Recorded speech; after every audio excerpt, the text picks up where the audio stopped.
Because of a single mistake, a woman nearly fell from a signal tower over 1,000 meters high. Watching Hunt spinning and unable to keep her balance, her best friend Becky, who was above her, kept shouting reminders and pulled the climbing rope tightly, trying to pull the woman up bit by bit. At this time, the steel frame that had fallen earlier hit the ground, making a series of loud noises. The woman didn't dare to imagine what would happen if she fell.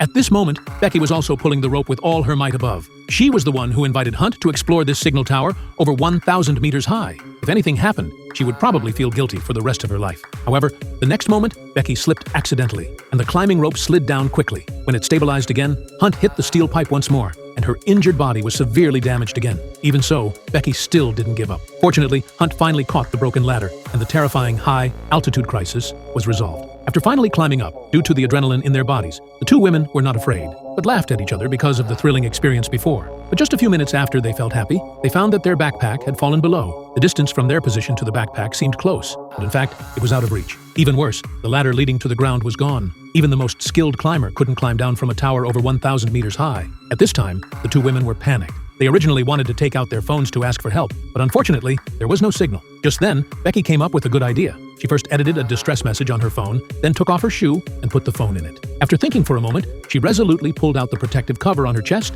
and then stuffed cotton into the shoe to act as a cushion. After confirming that the phone had no room to move inside, Becky threw the phone down. Since there was no signal in the air, there must be signal on the ground. Until they saw the shoe land safely, the two women finally felt relieved, and now the only thing they could do was wait. However, as time passed, they didn't see anyone around. Hope seemed to be getting slimmer and slimmer. Becky even began to doubt whether the message had been sent out, but as long as there was a glimmer of hope, she wouldn't give up. At this time, the two had prepared for a long-term struggle, but in order to have enough supplies to survive, they set their eyes on the backpack below. Becky tied the safety rope tightly to the lighthouse, then took a step back and stood on the half-broken ladder. Her heart was beating faster. Then she resolutely let go of the hands holding the ladder. Although Becky was prepared, the force of the rapid fall still made her cry out in pain. After adjusting the balance of her body, Becky used the lighthouse as the support point for her feet, and then pulled the safety rope to start moving down slowly. Even though Becky had mentally prepared herself, this height was still a great challenge for her. It was not until she saw that she was only a step away from the goal that the fear in Becky's heart was alleviated. Time was running out. Becky hurriedly reached out her hand to pick up the backpack left below. However,